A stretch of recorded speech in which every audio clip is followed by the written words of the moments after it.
Bapak Ibu, teman-teman semua, mungkin kalau berkenan mungkin bisa di kiri juga biar tidak timpang ke kanan.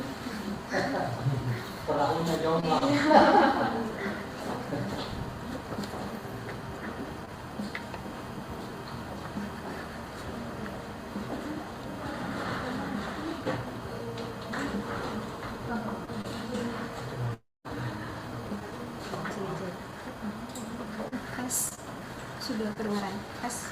Sudah.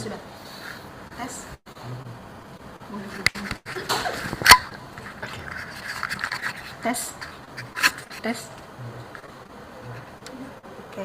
Baik. Selamat siang, Shalom Bapak Ibu, Pak Pendeta, Pak Melando. Terima kasih atas kesediaannya untuk hadir ibadah Bintro Kris. Untuk bulan ini ditanggung oleh Ditjen KPAII dengan judul Misteri Ilahi. Akan dipandu oleh Bapak Pembicara Evangelis Yudi Iskandar dan WL Pemusik Bapak Melando. Kita akan memulai ibadah kita pada siang hari ini. Mari Bapak Ibu kita siapkan diri masing-masing. Kita akan memulai ibadah kita siang hari ini. Terima kasih Bapak Ibu. Shalom Bapak Ibu terkasih di dalam nama Yesus. Shalom. Ada sukacita di rumah Tuhan, katakan amin. Berikan salam samping kanan kirimu. Kita akan memuji menyembah Tuhan. Berikan senyum yang terbaik. Sukacita Tuhan selalu ada bersama kita. Haleluya. Kita persiapkan hati kita. Kita akan memuji, memuliakan Tuhan kita, Raja di atas segala raja. Dan kita percaya bahwa Dia yang sanggup memberikan kekuatan baru bagi setiap kita. Terima kasih ya Tuhan untuk siang hari ini Tuhan. Betapa besar kasih setiamu di dalam hidup kami Tuhan. Dan kami yakini Tuhan hidup kami aman di dalam genggaman tangan-Mu Tuhan. Kalau Raja kami, Tuhan kami yang berkuasa sampai selama-lamanya. Oh haleluya, haleluya. Katakan Yesus Tuhan, mulialah nama Yesus Allah, besar kasih-Nya dahulu, sekarang, dan sampai selamanya. Kuasa-Nya tak pernah berubah. Yesus Tuhan, mulialah namanya. Yesus Allahku, besar kuasa-Nya dahulu, sekarang, dan sampai selamanya. Kuasa-Nya tak pernah berubah. Dia sanggup, Yesus sanggup melakukan perkara yang besar. Dia sanggup, Yesus sanggup memulihkan yang terluka, menyembuhkan yang menderita. Dia sanggup memulihkan hidupmu. Kata lagi, Yesus Tuhan, Yesus Tuhan, mulialah namanya. Yesus Allahku, besar kasih-Nya dahulu, sekarang, dan sampai selamanya. Kasih-Nya tak pernah berubah. Yesus Tuhan, Yesus Tuhan, mulialah namanya. Yesus Allahku, besar kuasa-Nya dahulu, sekarang, dan sampai selamanya. Kuasa-Nya tak pernah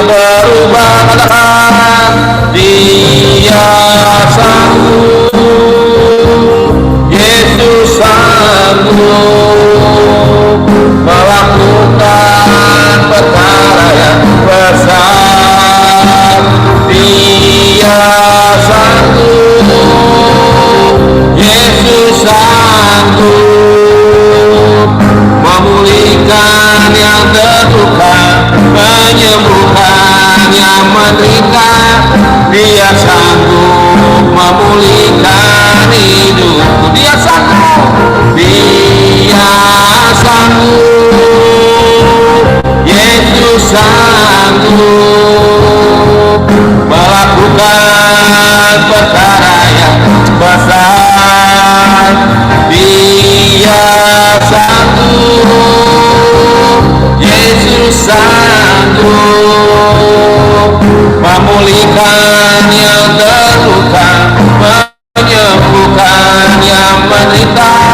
Dia sanggup memulihkan hidupku. Dia sanggup memulihkan hidupku. Dia sanggup memulihkan hidupku. Dia sanggup memulihkan hidupku. Dia sanggup memulihkan hidupku. Haleluya, haleluya, haleluya. Terima kasih ya Tuhan, Engkau yang sanggup, Engkau yang sanggup memulihkan hidup kami. Haleluya, haleluya. Makasih ya Tuhan, Engkau yang sanggup memulihkan setiap kami, anak-anak-Mu di tempat ini Tuhan. Kami percaya bahwa Tuhan terus bekerja di dalam kehidupan kami dan memberikan kekuatan baru bagi kami. Terima kasih ya Tuhan Yesus Kristus. Biarlah Tuhan pada siang hari ini Tuhan, biarlah kami mau memuji, menyembah-Mu di dalam roh dan kebenaran. Biarlah kami berjalan bersama Tuhan dan hari-hari hidup kami selalu menyenangkan hati-Mu ya Tuhan. Terpujilah Engkau selama-lamanya ya Tuhan Yesus Kristus. Haleluya. Yang siap memuji Tuhan bersama-sama kita katakan amin. Berikan tepuk tangan bagi Tuhan kita Yesus Kristus. Kita bangkit berdiri, kita akan memuji Tuhan, kita akan meninggikan Tuhan. Oh, haleluya.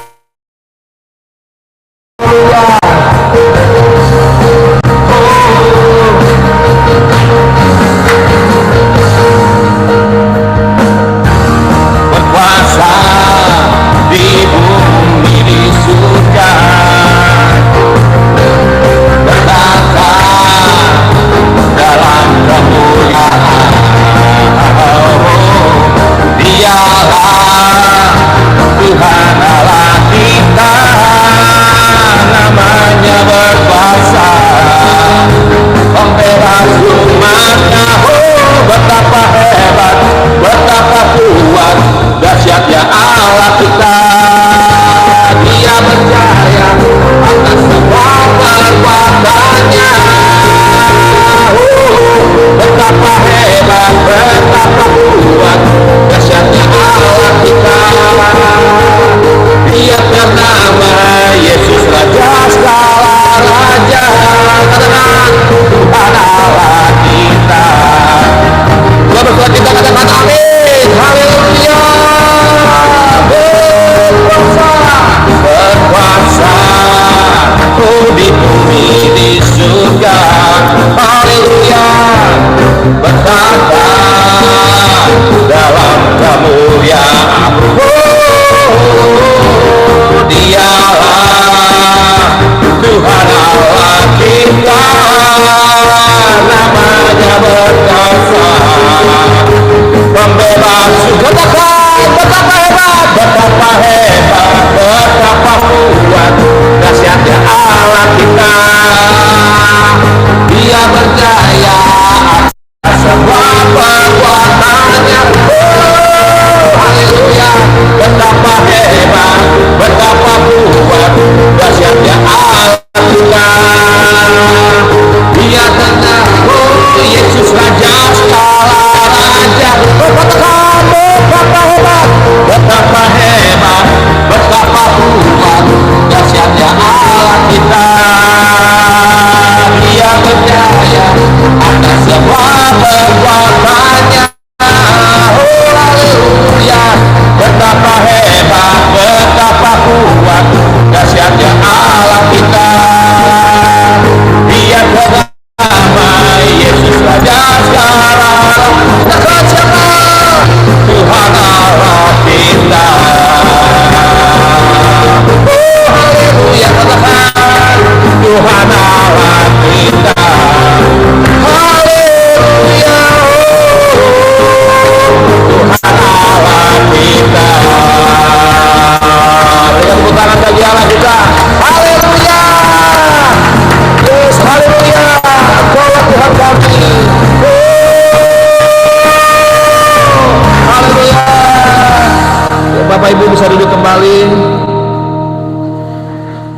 persiapkan hati kita.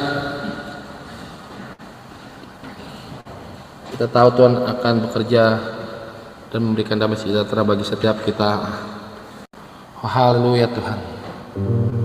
Kami sungguh bersyukur memiliki Tuhan yang ajaib, Tuhan yang sungguh luar biasa dalam hidup kami. Oh, haleluya.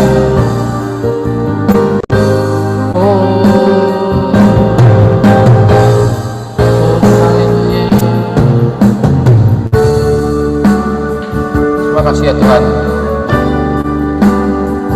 Oh, Roh-Mu yang hidup penuhiku, mengalir dalamku,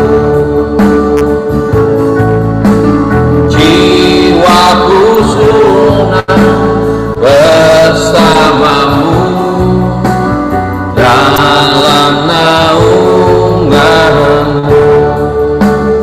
Katakan, Roh-Mu yang hidup penuhiku, mengalir dalamku. Haleluya. Jiwaku tenang bersamamu dalam naungan. Katakan, ku buka hati, ku buka hati untuk jamaah berserah di hadiratmu. Kau ambil alih seluruh hidupku, di altarmu menyembahmu. Ku buka hati, ku buka hati untuk jamahanmu berserah di hadiratmu. Kau ambil alih seluruh hidupku, di altarmu menyembahmu.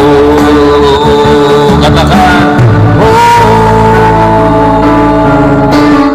Roh-Mu yang kudus pulihkanku, Engkaulah damaiku.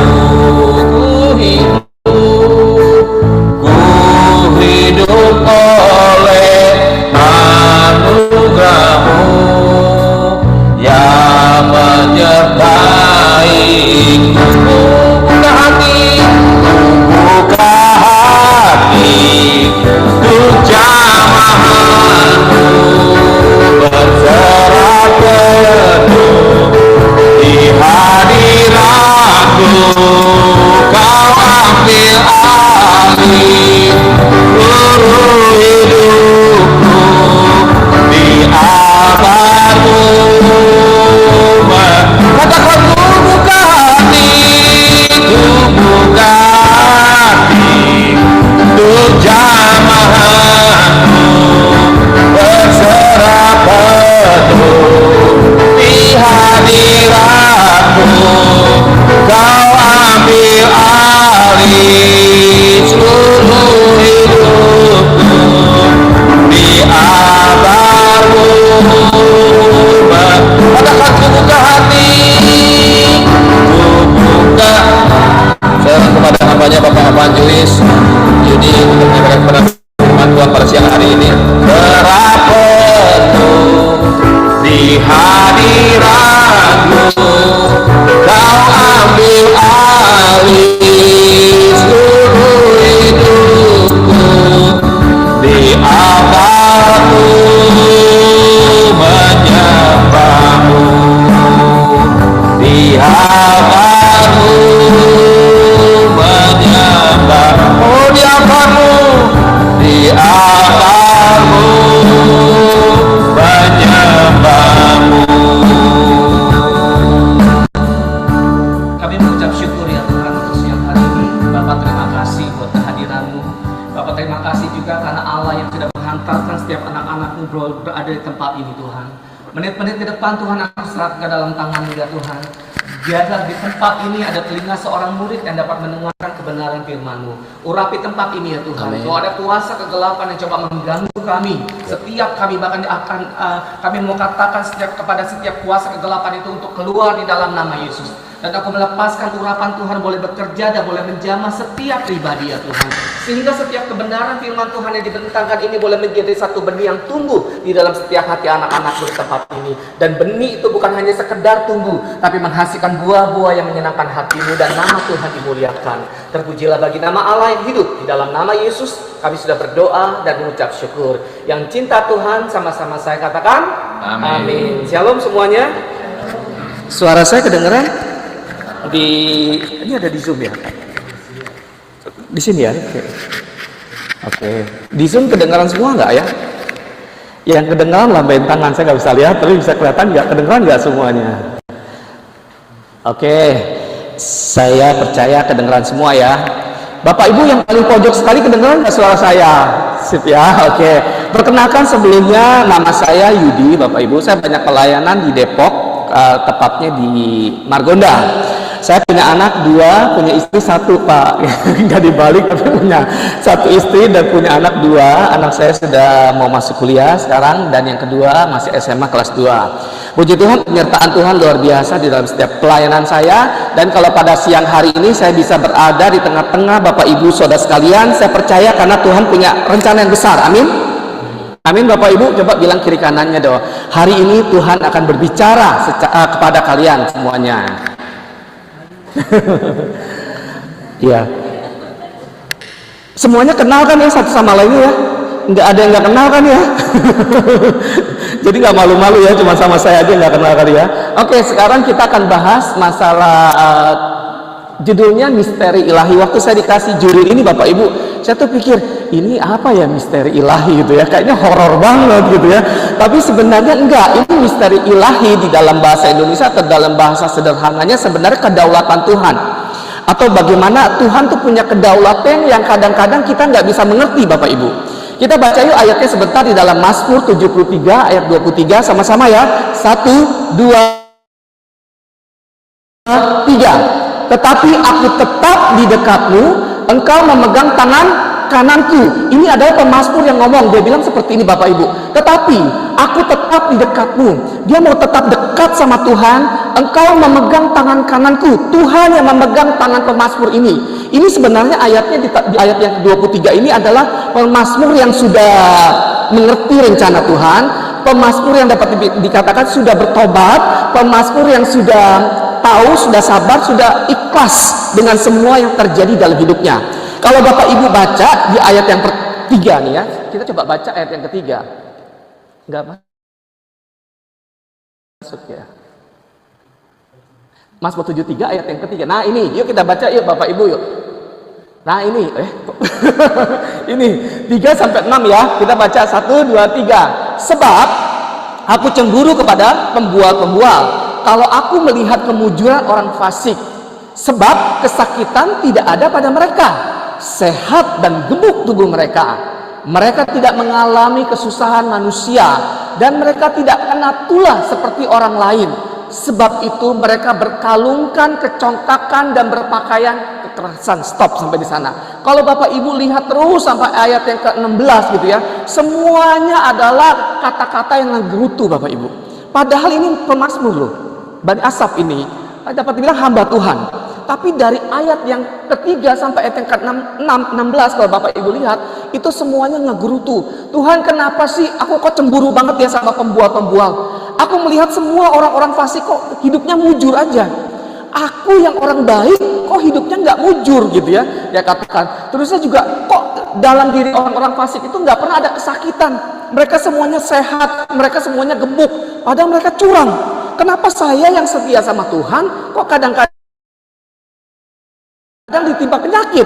Ini pemazmurnya sepertinya komplain Bapak Ibu sama Tuhan gitu ya. Ayat 5 juga mereka bilang, pemazmur bilang, mereka semuanya yang berlaku fasik itu tidak mengalami kesusahan. Mereka semua tidak pernah kena tulah, kelihatannya semua baik-baik saja. Pernah nggak Bapak Ibu, saudara sekalian, yang seperti pemazmur ini? Ngegerutu, mungkin nggak dengan mulut, tapi dengan hati. kok gaji saya nggak naik-naik ya? Saya sudah kerja puluhan tahun di tempat ini. Di sini yang kerja sudah lebih dari 5 tahun siapa ya Bapak Ibu? Angkat tangan. Yang sudah lebih dari 5 tahun. Yang 5 tahun ke atas itu nggak naik-naik gaji. Ada nggak Pak? Bapak udah naik gaji berapa puluh kali Pak? Ada nggak di sini yang nggak naik-naik gaji? Nggak ada ya. Tapi mungkin naik gajinya mungkin kecil. Sehingga mungkin kita protes. 20.000 masih Pak? Oh begitu ya, iya. 20.000, ya jangan sampai kita seperti pemasmur nih Pak, kakak ya. Aduh kok saya cuma naiknya 20.000 ya, kok saya cuma seperti ini padahal saya sudah kerja dari pagi sampai sore, Seringkali dalam hati kita tuh kita ngegerutu. Saya pernah bekerja waktu beberapa tahun yang lalu Bapak Ibu di salah satu perusahaan besar kerjasama dengan Chinese, membuat Terminal 3 Bandara Soekarno-Hatta gitu ya. Kami adalah proyek yang mengerjakan itu, landasan pesawat. Saudara tahu, karena saya ditempatkan sebagai tenaga finance, accounting, saya juga disiapkan apartemen di sana. Jadi kalau saya masuknya itu, kami biasanya masuk jam 8 pagi, pulang jam 5. Tapi saya masuk ke kantor itu jam 6 pagi. Pulang-pulang bukan jam 5 sore, tapi kadang-kadang jam 7, jam 8, dan di apartemen gitu ya. Saya juga masih tetap bekerja, bisa sampai jam 10 malam. Saya kerjakan itu setiap hari, pulang ke Depok hanya hari Sabtu, karena saya harus ke gereja gitu ya. Nah, suatu saat Bapak Ibu, saya punya bos, saya datang telat, karena dari Depok itu tiba-tiba ke bandara itu telat, gitu ya, tempat ke kantor. Waktu telat seperti itu, dia langsung ngomelin saya di depan umum. Pokoknya diombel-ombelin yang membuat saya tuh begitu malu Bapak Ibu. Karena begitu banyak karyawan yang melihat saya. Dalam hati saya begini loh Bapak Ibu. Dalam hati nih, saya nggak ngucapin kata-kata, tapi muka saya merah, saya kesal sekali dalam hati saya. Sampai saya bilang begini, oh maaf ya kata-kata saya sendiri. Bagus ya.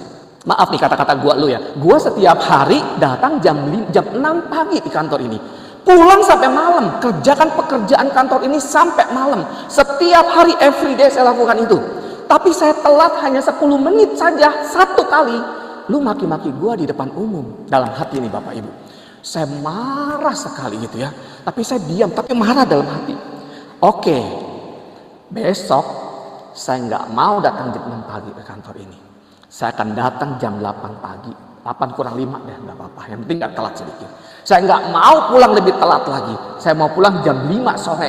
Saya ikutin semua teman-teman saya. Dalam hati saya seperti itu. Saya lakukan itu beberapa hari Bapak Ibu. Pada saat malam hari, pada saat saya baca firman Tuhan. Dan saya baca juga buku rohani. Saudara tahu, tiba-tiba ada satu perkataan di buku itu yang nemplok ke saya. Seperti seseorang, seperti Tuhan tuh lagi ngomong ke saya. Dia bilang seperti ini. Yudi, hati kamu jahat, dia bilang. Saya kaget. Jahat di mana Tuhan?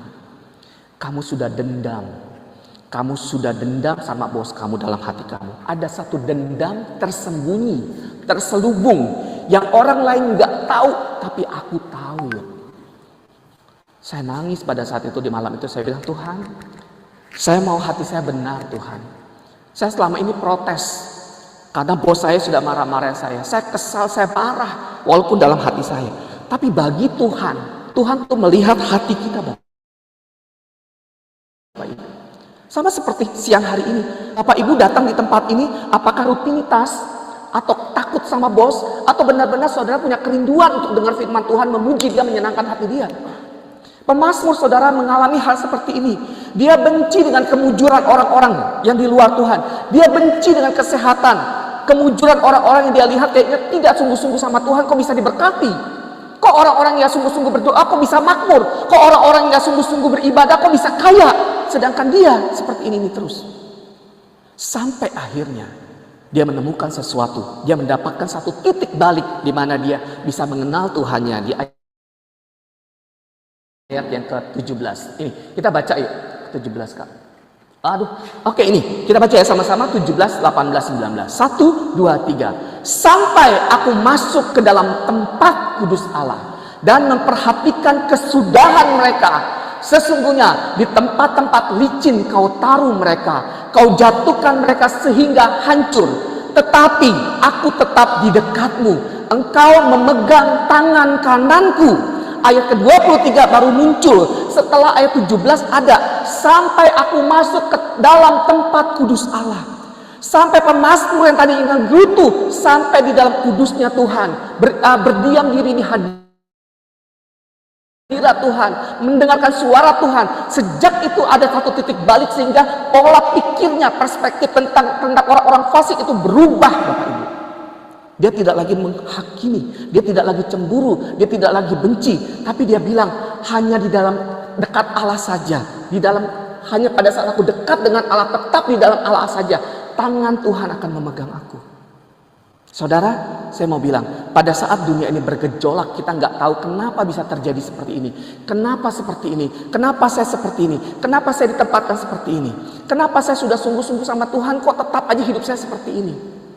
Mari kita diam sama Tuhan. Kita berdiam, mengundurkan diri kita. Kita masuk dalam tempat Tuhan yang kudus. Pada saat kita masuk dalam tempatnya Tuhan yang kudus, Tuhan akan berbicara sesuatu kepada kita, sehingga ada ketenangan, Bapak Ibu. Beberapa hari yang lalu ada teman saya tuh ngomong ke saya seperti ini. Kok? Dia bilang, dia manggil saya, Kok Yudi, saya kecewa banget kok sama Tuhan. Kenapa? Kenapa gaji saya nggak naik-naik? Sudah hampir 2 tahun saya nggak naik-naik. Terus saya juga anak saya harus pospon nggak kuliah. Kenapa Tuhan sepertinya kok membuka sampai saya bayar BPJS saja susah. Hidup saya begitu sulit kok. Padahal saya sungguh-sungguh ke gereja. Saya berdoa, saya rajin beribadah, saya rajin ikut kelompok-kelompok kecil. Kenapa hidup seperti ini? Kok orang lain yang kelihatannya nggak beribadah kok bisa dapat uang tuh cepat sekali, dapat kaya cepat sekali. Kebutuhan mereka semuanya terpenuhi. Kenapa saya tidak? Saya diam sejenak dan Tuhan ngomong kepada saya, katakan sesuatu kepada dia. Saya bilang gini, kamu sehat nggak hari ini? Nggak sakit-sakitan kan? Nggak kok. Anak kamu sakit semua nggak? Dia punya anak 3. Nggak, semua sehat. Terus walaupun gaji kamu cuma 2,5 juta setiap bulan, kamu pernah nggak makan setiap hari? Dia merenung, nggak sih. Tapi saya kekurangan kok. Ya tapi kamu pernah nggak makan nggak? Nggak sih, selalu dicukupi. Apakah dengan kondisi seperti ini kamu nggak bisa bersyukur? Dia diam, oh iya ya, saya harus bersyukur. Saudara, apapun juga kondisi Bapak Ibu saat ini, yuk kita bersyukur sama Tuhan. Diam sama Tuhan, bersyukur sama Tuhan dan bilang, Tuhan apapun juga yang terjadi, kesukaran apapun, saya tahu karena Tuhan punya rencana. Ada satu kisah Bapak Ibu di dalam Markus 4 yang dialami oleh murid-murid Tuhan Yesus. Kita baca yuk Markus 4 ayat 35 sampai 36 dulu deh. Kita baca yuk Markus 4 35 sampai 37. 1 2 3. Pada hari itu, waktu hari sudah petang, Yesus berkata kepada mereka, marilah kita bertolak ke seberang. Mereka meninggalkan orang banyak itu, lalu bertolak dan membawa Yesus beserta dengan mereka dalam perahu di mana Yesus telah duduk, dan perahu-perahu lain juga menyertai. Stop sampai di sana. Bapak Ibu lihat ke depan, perhatikan. Firman Tuhan bilang di ayat yang ke-35. Pada hari itu, pada hari sudah petang, Yesus berkata kepada mereka. Kepada siapa nih? Kepada mereka. Murid-muridnya, marilah kita bertolak ke seberang. Yang mengajak murid-muridnya untuk bertolak ke seberang itu siapa? Yesus ya. Perhatikan, Yesus yang mengajak. Tapi kemudian terjadi sesuatu di ayat yang ke-37. Yuk kita baca sama-sama. 1, 2, 3. Lalu mengamuklah taufan yang sangat dahsyat dan ombak menyembur masuk ke dalam perahu sehingga perahu itu mulai penuh dengan tiba-tiba Bapak Ibu angin taufan dahsyat menyembur perahu mereka yang mereka sedang tumpangi sehingga terjadi oleng di perahu murid-murid Tuhan Yesus, hampir tenggelam. Kalau saudara pikir begini ya, saya kadang-kadang berpikir ayat ini, loh Yesus kira-kira tahu nggak sebentar lagi terjadi ombak atau taufan mengamuk? Menurut saudara tahu nggak? Kalau dia tahu Pak, kenapa kok dia suruh sih mereka untuk bertolak ke seberang? Kok nggak dibilang gini? Jangan, nanti di sana ada angin taufan, ada ombak yang akan menenggelamkan perahu kamu. Nanti kamu binasa. Kenapa Tuhan Yesus nggak larang begitu? Menurut kakak kenapa? Iya, kenapa nggak dilarang Kak? Ada Yesus memang. Karena ada sesuatu sebenarnya Tuhan Yesus mau izinkan terjadi supaya imannya itu kuat Bapak Ibu. Ini Tuhan Yesus lihat yang ini. Kadang-kadang kan kita berpikir begitu ya. Tuhan, aku sudah ikut Tuhan sungguh-sungguh. Aku sudah ikut setiap bulan di sini, setiap bulan Kak, ibadah ya. Setiap bulan di sini, gitu ya. Kok anak saya sering sakit-sakitan sih Kak? Kok suami saya sering begini? Kok saya punya istri seperti ini? Kok seperti ini saya kekurangan? Kadang-kadang kita protes. Kok saya yang di PHK sih? Kok saya yang kena seperti ini sih? Padahal kan Yesus tahu. Kalau Yesus Maha tahu, kenapa Yesus izinkan saya kena tipu? Saudara pernah kena tipu nggak? Siapa kena tipu di sini? Pernah kena tipu? Ada? Angkat tangan dong Pak. Iya. Kadang-kadang Bapak protes nggak waktu itu waktu kena tipu? Saya doakan aja Pak. Wis mantap. Saya bilang silakan menikmati uang saya, hasil tipuan Anda dari saya. Tapi nggak marah ya Pak ya? Jangan bilang ini. Silakan. Gitu. Tapi nggak marah kan Pak? Sedikit marah ya. Jangan Pak. Kalau sudah ikhlas jangan marah Pak. Ikhlaskan aja, udah nggak apa-apa. Bapak tahu, firman Tuhan tidak pernah berdusta. Pada saat anaknya kena tipu, anak Tuhan kena tipu, Bapak anak Tuhan kena tipu, dan kita ikhlas, Tuhan akan ganti. Iblis harus mengganti 7 kali lipat, dan itu harus disediakan buat Bapak. Itu janji Tuhan buat anak-anaknya. Tapi jangan ngedumel, jangan marah pada saat saudara kena tipu. Setiap anak Tuhan pasti bisa mengalami satu celaka. Tapi pada saat kita rela, Tuhan akan mengganti 7 kali lipat. Saya nggak bisa saksikan begitu banyak kesaksian yang saya alami, Tuhan ganti 7 kali lipat. Pak Aldo sering dengar kesaksian saya. Saya pernah bangkrut, meninggalkan bangkrut. Saya punya toko di Fatmawati. Ini Pak Aldo teman pelayanan saya. Saya punya 14 toko handphone Bapak Ibu. Benar, nggak bohong. Satu toko handphone itu menghasilkan laba itu besar zaman dulu di Fatmawati dan di Depok. Tapi kemudian habis semuanya. Saya punya mobil saya jual, mobil mewah saya, rumah mewah saya jual. Saya punya perhiasan saya jual, perhiasan istri saya di brankas saya ambil saya jual. Saya punya toko saya jual murah Pak. Habis sampai cincin kawin saya jual. Habis semuanya. Bapak Ibu tahu saya masih meninggalkan hutang berapa? 1,5 miliar 13 tahun yang lalu Bapak Ibu. Dan itu membuat saya stres. Setiap hari saya nggak bisa tidur. Kalau menjelang malam Bapak Ibu, saya gemeteran tidur. Karena besok pagi pasti telepon saya akan berdering. Bukannya pelanggan yang cari handphone, tapi debt collector yang setiap hari teror saya dan istri saya. Setiap hari saya harus menenggak 3 pil Paramek. Setiap hari. Kalau pagi itu keringetan saya seperti butiran-butiran beras Bapak Ibu. Stres. Istri saya udah gak bisa ngomong apa-apa. Sampai akhirnya saya bilang sama istri saya, kamu kira-kira yakin gak kita akan lolos beberapa tahun lagi? Dia bilang enggak kok. Sambil nangis dia bilang enggak kok. Kita nggak bisa minta bantuan kepada siapapun juga. Di tengah-tengah kesengsaraan saya, berada di bawah Bapak Ibu. Pada saat kita berada di bawah, dengar baik-baik. Tuhan tuh sengaja pintu-pintu di mana kita bisa meminta pertolongan, Tuhan sengaja tutup semuanya. Saya nggak bisa minta bantuan sama saudara saya. Saudara saya dibuat tidak bisa membantu saya. Saya nggak bisa minta bantuan kepada gembala saya, pendeta saya, teman-teman gereja saya. Nggak bisa. Saya telepon pun nggak ada yang angkat. Karena dia tahu saya lagi jatuh. Kecewa banget Bapak Ibu. Tapi kemudian Tuhan bilang, Yudi, justru di tengah-tengah kesukaran itu, di tengah-tengah keributan, angin taufan yang melanda hidupmu, aku ingin menguji kamu punya hati. Bangun jam 4:10 pagi setiap hari. Kamu harus merendahkan diri kamu. Saya berlutut setiap pagi sama Tuhan. Dengan istri saya pegangan tangan. Saya bilang, Tuhan, saya serahkan hari ini ke dalam tangan-Mu. Saya bangun jam 4:10. Setiap hari. Saya bilang, Tuhan, saya serahkan hari ini ke dalam tangan-Mu. Yudi takut Tuhan hadapi sebentar pada saat aku buka mata. Aku takut Tuhan. Istriku juga takut Tuhan. Tapi aku percaya Tuhan yang suruh dan Tuhan akan menolong aku.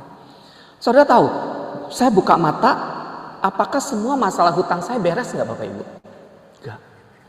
Saya buka mata, berdering semuanya. Itu keringetan lagi, saya harus angkat.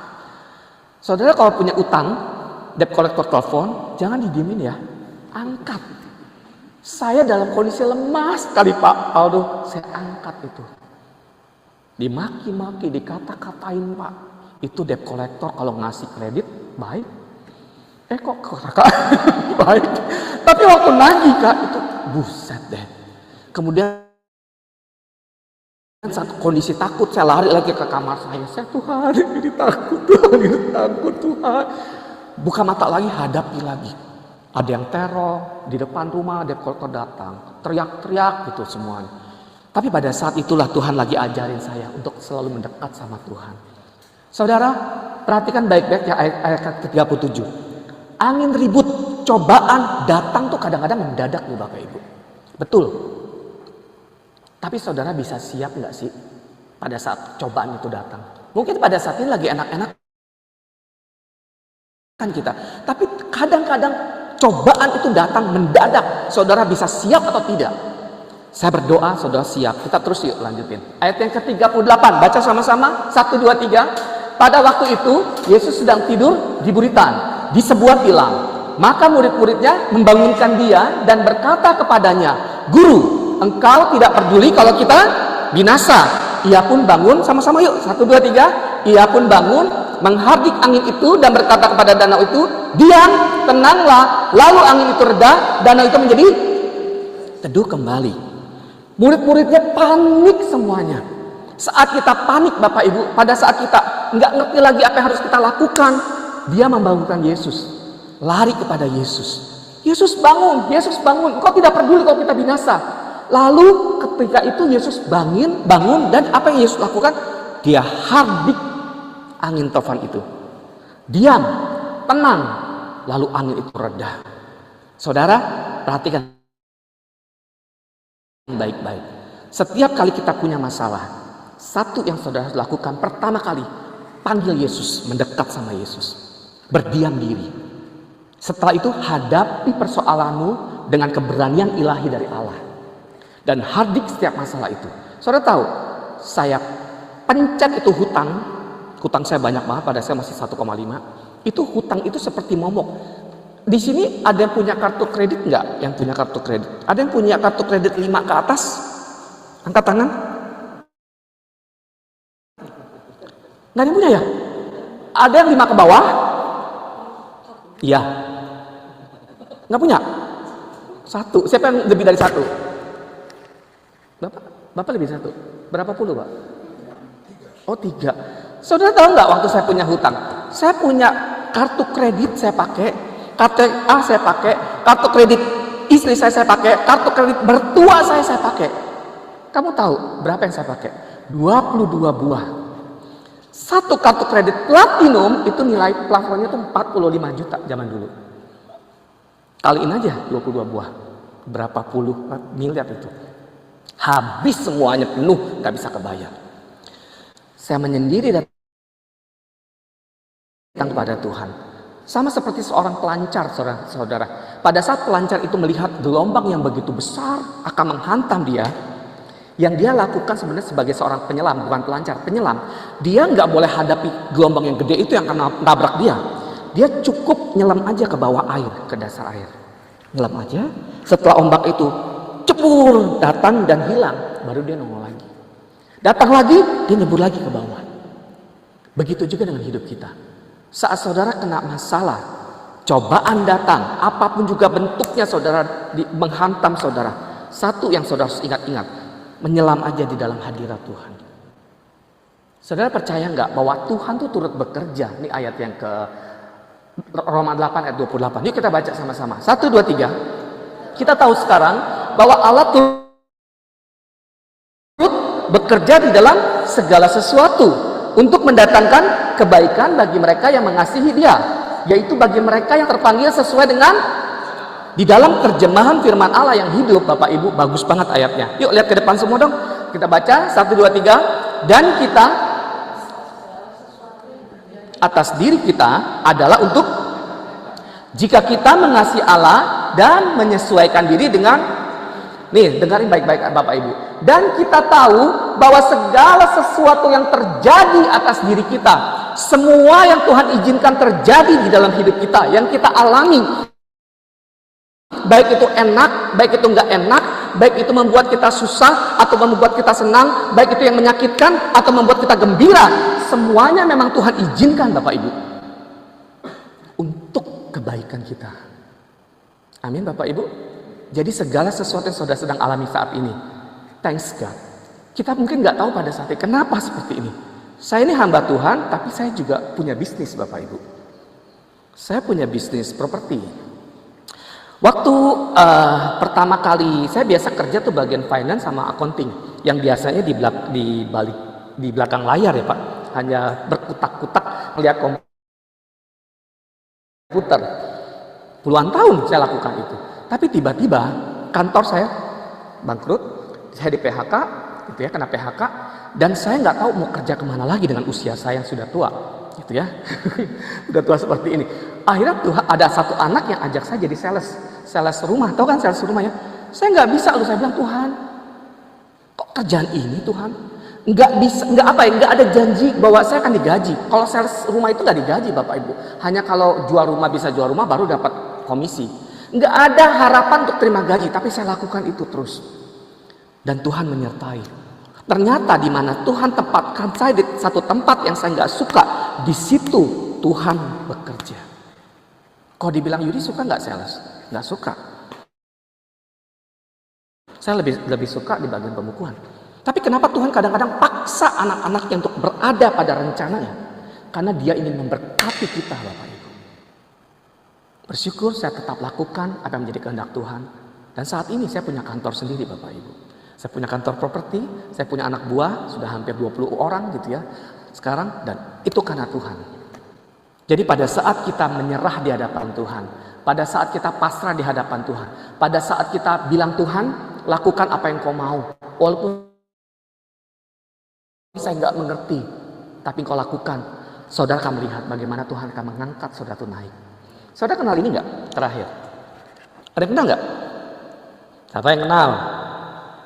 Masa sih nggak ada yang kenal? Kakak nggak ada yang kenal semua? Hah? Iya, ini adalah Choyonggicho, gembala terbesar di Korea Selatan. Korea Selatan benar ya? Korea Selatan. Gede banget gerejanya. Saudara tahu kisahnya dia yang membuat saya tuh tercengang-cengang. Di tahun 1965, Choyonggicho ini punya jemaat 10.000 orang.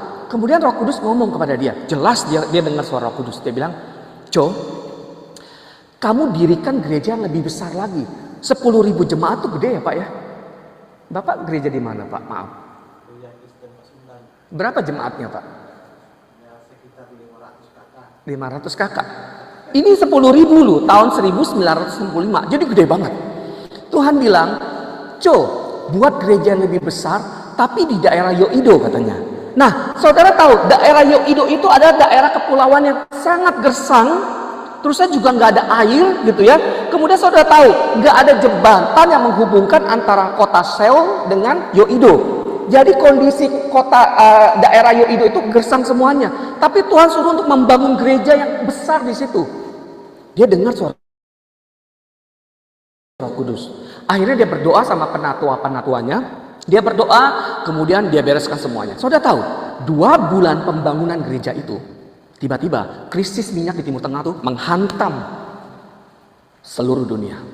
Sehingga bahan baku semuanya naik harganya. Banyak terjadi pengangguran. Sampai jemaat-jemaatnya Cho ini semuanya banyak yang pada di PHK. Sehingga tidak lagi bisa menyumbang buat pembangunan gereja yang akan dibangun. Wah, Choyonggicho ini stres Bapak Ibu. Penatua semuanya salahin dia. Lu sih, benar gak suara Roh Kudus itu? Benar gak Tuhan yang suruh? Dia bilang benar. Semuanya dituding Choyonggicho ini. Sampai gembala ini stres Bapak Ibu. Apa yang dia lakukan? Dia mau bunuh diri. Dan naik ke gedung yang paling tinggi. Dia mau lompat. Seperti ini, dia mau lompat. Pada hitungan ketiga, karena dia sudah nggak tahan lagi Bapak Ibu, disalahkan sana sini. Semuanya pembangunan berhenti semuanya, nggak bisa lagi membangun karena harga-harga naik, berhenti semuanya. Waktu dia mau bunuh diri Bapak Ibu, perhatikan baik-baik, waktu dia mau lompat pada hitungan ketiga. 1, 2, 3 dia mau terjun. Tiba-tiba ada lebah yang begitu banyak di belakang dia. Dia hampir nengok begini di belakang dia. Lebah itu mau nyengat dia. Ada satu lebah tiba-tiba hampir ke kepalanya dan mau sengat dia punya hidup. Sehingga dia harus mundur. Dia harus mundur-mundur begini saudara. Dia menjauh dari tempat yang dia mau terjun. Dia harus mundur gitu ya. Dia harus mundur, kemudian pada saat itu Tuhan bilang gini. "Co, kenapa kamu mau bunuh diri?" Dia bilang, "Kecewa Tuhan. Kan Tuhan yang suruh saya untuk bangun gedung di Yoido. Kenapa saat ini semuanya berantakan Tuhan? Saya kecewa sekali Tuhan. Serahkan semuanya kepadaku. Jangan bunuh diri, Co." Akhirnya Co nggak jadi bunuh diri, tapi dia tetap marah dalam hatinya. Besoknya Bapak Ibu, ada seorang jemaatnya bilang gini, "Co, daripada kita diam saja, Bapak, lebih baik kita ngadain doa yuk Pak. Yuk.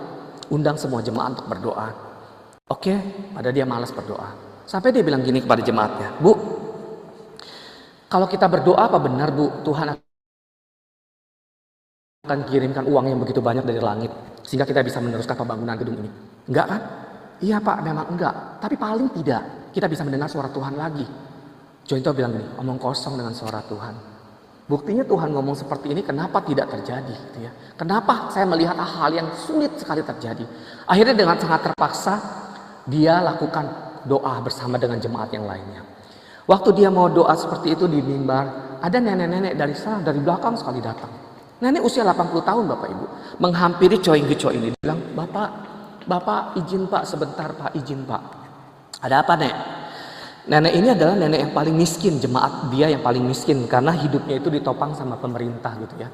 "Pak, tolong Pak, berikan saya waktu 5 menit Pak Co, berikan saya waktu 5 menit Pak Co." "Nggak bisa Bu, kita harus selesaikan ibadah doa ini Bu, nggak bisa. Pak Co, tolong berikan saya 5 menit. Nenek-nenek bilang. Akhirnya oke, dengan sangat terpaksa dikasih waktu mic ini kepada nenek-nenek ini. Nenek-nenek ini berdiri Bapak Ibu di depan mimbar. Saudara tahu apa yang dia lakukan? Mana dia gambarnya? Saudara, udah bisa gambarnya.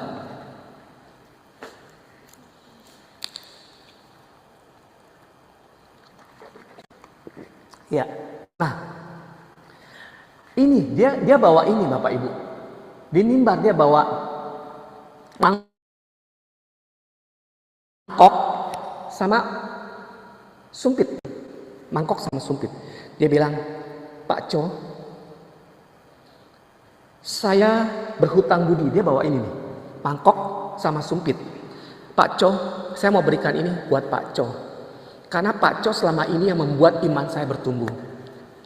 Waktu saya sakit, Pak Co yang datang ke rumah saya, walaupun saya adalah nenek-nenek miskin yang gak punya apa-apa. Tapi Pak Co yang tolong saya.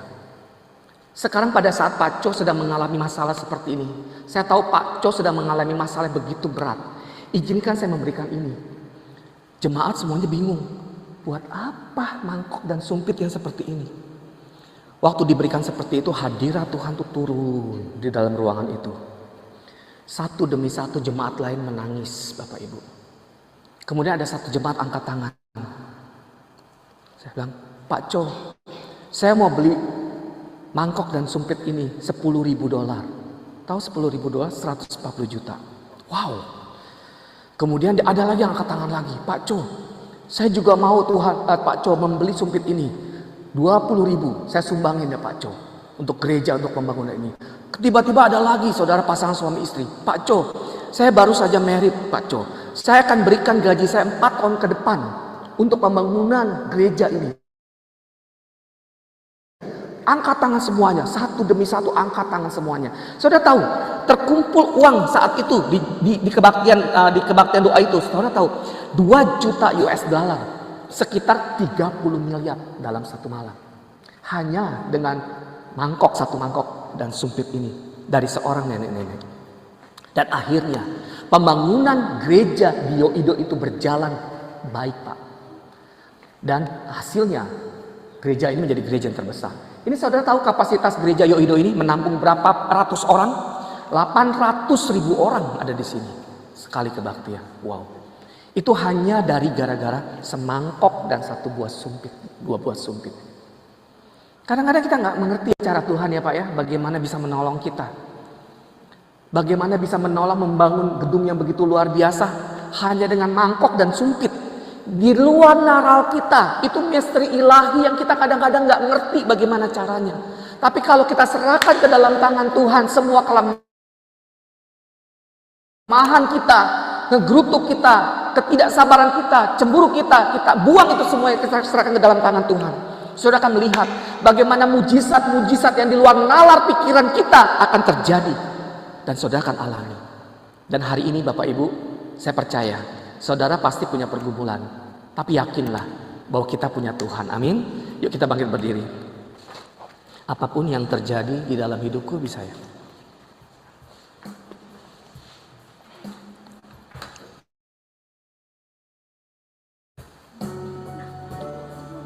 Amin. Terima kasih Tuhan. Terima kasih Bapa untuk siang hari ini, untuk anugerah dan kebaikan.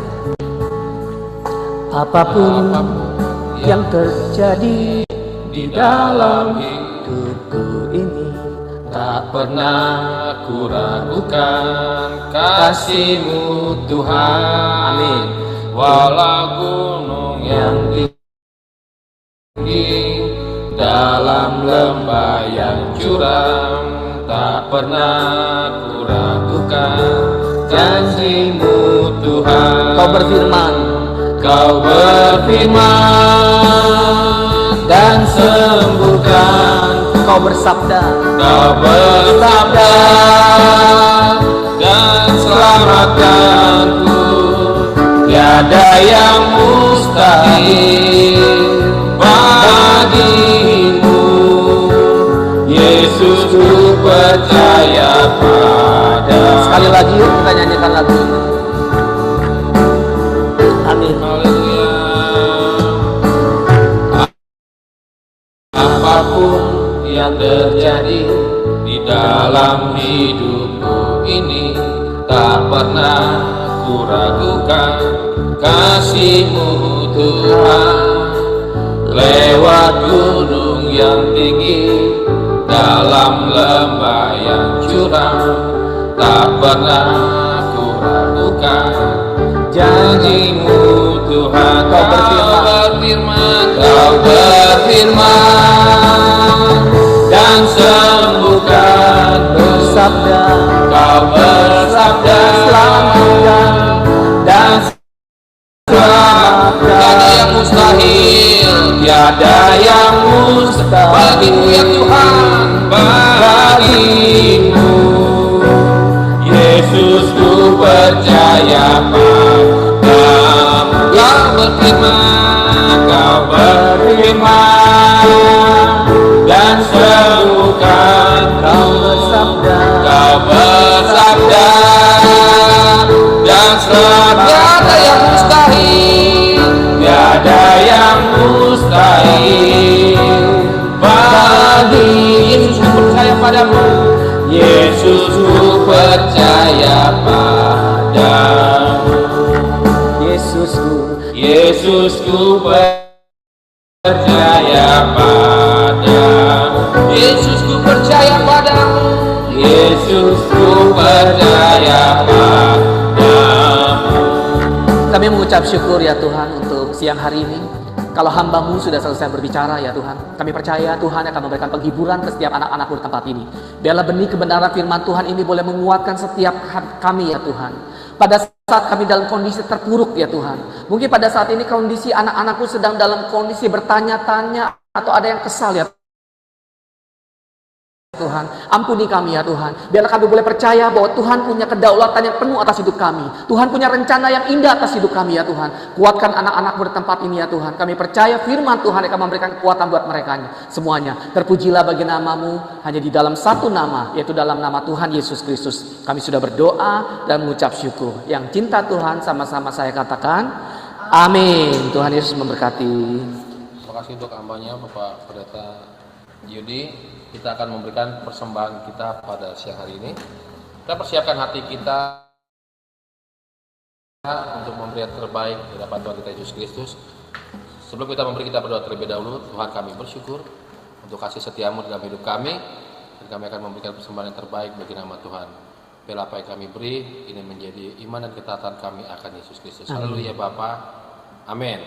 Yang siap memberi, sambil sembari jalankan.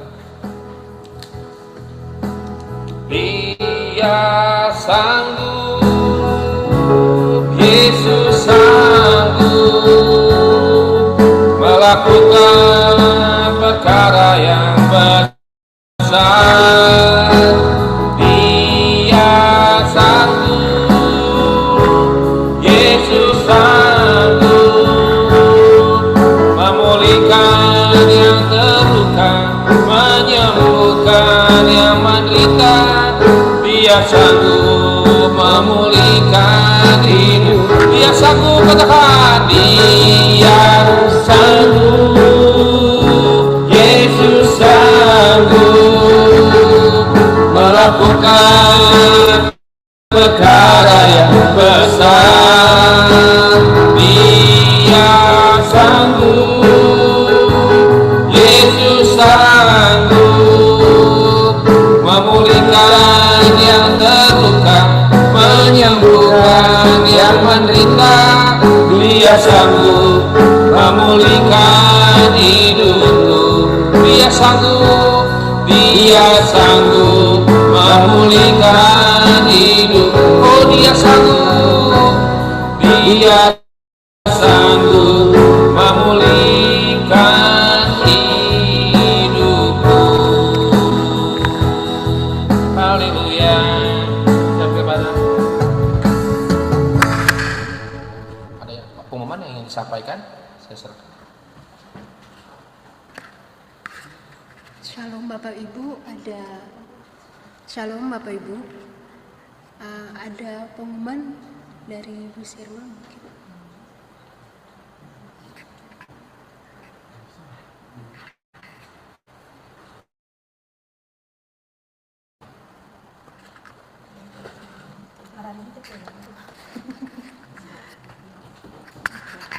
Shalom, terima kasih Pak Pendeta. Pak siapa Pak? Pak Melando, kita sering ketemu pada doa pagi Pak. Oh, iya. Warning prayer ya Pak ya, jam 5 pagi ya Pak. Dengan Sirma Pak saya Pak. Iya. Jadi kita ya Bapak Ibu, teman-teman, Bapak Yudi dan Pak Melando dari MOR ya, yang ada doa pagi setiap hari Senin sampai Jumat jam 5 sampai jam 6.15 ya Pak ya.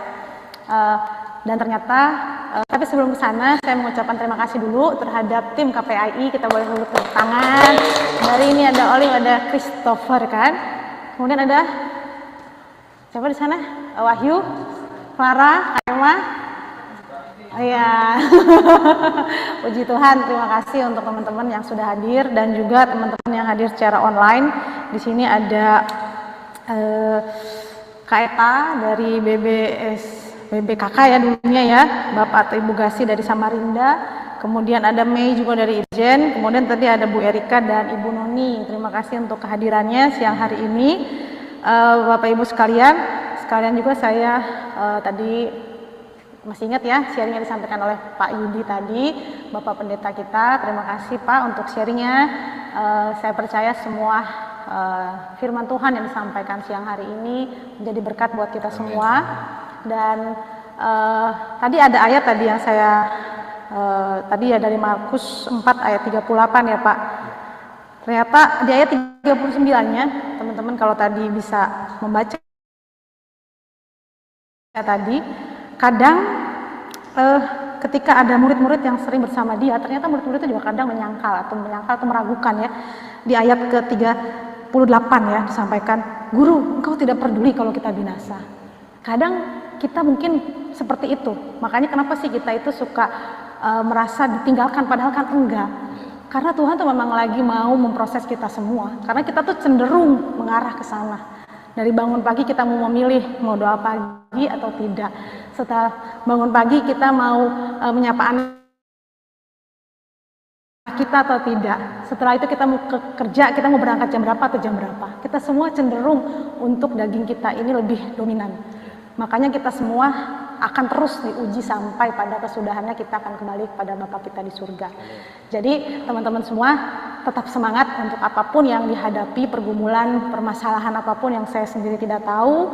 Teman-teman mungkin yang lebih tahu, atau mungkin teman-teman juga bingung kenapa saya menghadapi masalah yang sama setiap saat gitu ya. Jadi teman-teman semua tetap semangat. Jadi harus tetap bangun hubungan dengan Tuhan ya. Dan saya mengingatkan kembali, setiap hari Sabtu kita ada doa pagi ya teman-teman. Nggak pagi-pagi seperti di Mor. Kita jam 7 pagi. Jam 7 pagi sampai jam 9 ya. Jadi di sini ada Bu Erika, ada Mei juga yang suka datang, ada Alex juga yang suka datang. Kemudian ada Wahyu pernah datang sekali. Olive sudah beberapa kali. Kemudian ada Pak Edu juga pernah datang. Kemudian Pak Edu pernah datang bersama cucunya loh, bayangkan. Jadi untuk kita semua, tadi kan berapa pentingnya kita juga ada unity dalam satu ibadah persekutuan kita. Jadi saya mengundang teman-teman ini sebagai koordinator persekutuan. Sebenarnya untuk doa pagi ini saya dapatkan tahun lalu dalam doa pribadi saya. Kemudian sepertinya saya berpikir, apa ada gitu ya yang join ya. Waktu itu ada hari Rabu atau hari Kamis pertama kali saya coba adakan, dan ternyata dituntun ke hari Sabtu gitu. Dan di hari Sabtu kadang saya sama Bu Erika yang ada di layar ini kami berdua, tapi nggak masalah karena ketika kita melakukan unity tadi, mau 1 atau 2 orang, 2 atau 3 orang itu kita berkumpul dalam Tuhan, ya Tuhan hadir, kita harus imani itu. Dan tapi saya rindu untuk teman-teman semua juga bisa berkumpul. Hanya 1 hari dalam 1 minggu dan 2 jam dalam 24 kali 7 jam yang kita punya dalam seminggu ini. Jadi saya sangat rindu untuk teman-teman semua bisa datang ya, berkumpul di doa pagi besok. Pengumuman biasanya saya taruh di grup hari Jumat malam ya, atau Sabtu pagi, karena itu kan meeting ID-nya berulang. Dan teman-teman juga bisa lihat di YouTube, nanti itu kan disaksikan di siaran ulang itu, ada di YouTube recordingnya, teman-teman juga bisa lihat dari situ. Jadi itu kerinduan saya secara pribadi, kita bangun sama-sama mesbah doa ini. Membangun mesbah doa itu kan seperti membangun gedung, itu perlu tim ya. Perlu tim, tidak bisa sendiri. Dan ketika kita membangun juga memang ada waktu, ada sesuatu yang kita korbankan untuk kita fokus ke dalam membangun satu bangunan itu. Ya, habis itu kita sharing firman Tuhan juga, kemudian kita masing-masing doa syafaat. Jadi teman-teman itu mungkin yang bisa saya sampaikan untuk minggu depan, bulan depan, rekan-rekan yang akan bertugas adalah teman-teman dari BSKJI. BSKJI, Pak Edu ya Pak? Pak Edu dan tim, bukan? Ya, maksudnya nanti akan kita reminder kok. Oh Pak, ada Bang. Ya nanti BSKJI. Ya nanti teman-teman Juli, di bulan Juli ada teman-teman dari BSKJI. Dari Agustus nanti kita akan koordinatornya dari Medan. Kita coba kolaborasi sama unit-unit kita Pak, ada di luar Jakarta Pak, unit-unit kita ada di luar Jakarta. Jadi nanti kita coba teman-teman di luar Satker sini juga, di luar pusat ini juga bisa untuk ambil bagian dalam pelayanan setiap hari, setiap bulan. Mungkin itu yang bisa saya sampaikan. Terima kasih sekali lagi untuk yang sudah hadir onsite maupun online. Ditunggu lagi kehadirannya bulan depan. Dan jangan lupa bentar lagi kita akan ada Natal ya. Ketua kita adalah Ibu Binoni. Ibu Binoni jadi dari KPAI, jadi teman-teman dari KPAI harap bersiap-siap ya. Harap bersiap-siap untuk juga mensupport, dan teman-teman dari Satker lain juga untuk bisa mensupport pelaksanaan Natal kita di tahun ini ataupun mungkin awal tahun depan. Nanti mungkin akan disepakati. Ya, mungkin itu saja dari saya kembalikan ke. Oh ya, belum nanti. Selanjutnya ke Pak Melandi lagi ya Pak. Oke. Silakan Pak. Kita akan mengakhiri ibadah kita pada siang hari ini. Kita akan berdoa. Kita akan bersyukur akan penyertaan Tuhan untuk menyertai ibadah kita dari awal hingga akhir. Terima kasih ya Tuhan Yesus Kristus. Kami bersyukur Tuhan baik dalam hidup kami. Daripada siang hari ini Tuhan, kami berterima kasih untuk penyertaan Tuhan dari awal pertengahan hingga akhir. Ibadah telah selesai, dan biarlah Tuhan Engkau berkati setiap anak-anak-Mu yang meluangkan waktu, dan kami sadar bahwa kami membutuhkan Yesus di dalam hidup kami. Bapa, biarlah pada siang hari ini Tuhan berkat-berkat Tuhan mengalir di dalam kehidupan anak-anak tempat ini yang berat, yang mengalami masalah hidup. Tuhan tolong, biarlah ada jawaban di dalam Tuhan, dan iman kami semakin teruji. Dan kami percaya bahwa Yesus Kristus yang kami andalkan dalam hidup kami adalah Tuhan yang hidup dulu, sekarang, hingga selama-lamanya. Kasih-Mu tidak pernah berubah dalam kehidupan kami. Terima kasih Tuhan untuk hamba-Mu, Bapak Evangelis Yudi, yang telah memberkati kami dengan firman Tuhan. Dimanapun ia ditempatkan, dalam usaha propertinya Tuhan juga berkati, dalam pekerjaannya, istri dan anak-anaknya Tuhan berkati, pengembalanya Tuhan berkati, dan kami percaya Tuhan akan selalu mengangkat dia menjadi kepala, menjadi ekor, menjadi terdepan, bukan menjadi terbelakang, dan hidup sesuai dengan kebenaran firman Tuhan. Dan kami juga berdoa untuk setiap Bapak Ibu yang bertugas, yang telah memberikan harinya untuk mensukseskan acara persekutuan doa siang ini. Kami berdoa dimanapun mereka berada, biarlah Tuhan berkati pekerjaan dan buat tangannya, apapun yang dikerjakan, semuanya Tuhan buat berhasil. Dan kami juga tidak lupa berdoa buat Kementerian Perindustrian tempat ini Tuhan, biarlah lewat anak-anak Tuhan kami menjadi terang dan garam Tuhan, dimanapun Tuhan tempatkan di dalam pekerjaan kami menjadi teladan, memberi contoh bagi orang-orang yang ada di sekeliling kami, sehingga nama Tuhan diagungkan, dimuliakan di tempat ini. Damai sejahtera Tuhan hadir memenuhi tempat ini dan gedung ini semuanya, dan kami percaya akan ada dampak yang sangat luar biasa dalam setiap ibadah, dan kami percaya bahwa hidup kami akan berdampak bagi sahabat-sahabat dan teman-teman kami di lingkungan kerja kami. Terima kasih ya Tuhan untuk kesempatan yang Tuhan berikan. Juga kami berdoa bagi bangsa dan negara kami Indonesia. Biarlah bangsa ini dipenuhi dengan kemuliaan Tuhan. Biarlah Indonesia dipenuhi dengan kasih Tuhan. Indonesia penuh kemuliaan Tuhan. Sudah betul-betul sudah tidak mengaku bahwa Yesus Kristus adalah Tuhan, dan banyak jiwa yang akan datang kepadamu. Dan apapun yang terjadi atas bangsa ini, kami percaya Indonesia selalu ada di dalam genggaman tangan Tuhan. Dan pada siang hari ini Tuhan, kami akan kembali ke tempat kerja kami masing-masing. Kami percaya firman yang ditabur tidak akan kembali dengan sia-sia, tapi akan menguatkan iman kami, dan iman kami semakin lebih teruji lagi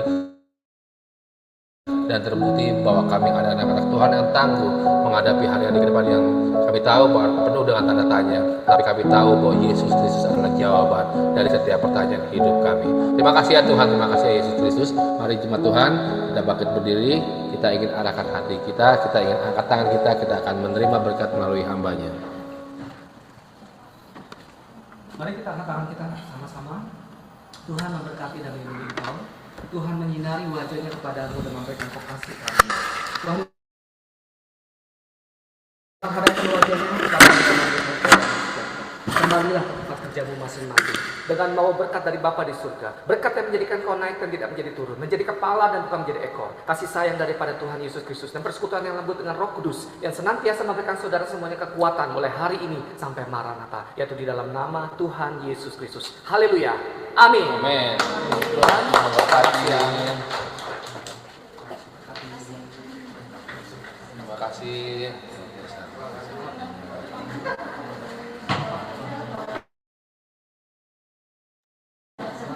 Siapa nih buat biasa? Sekali siapa? Skema. Mau konsen.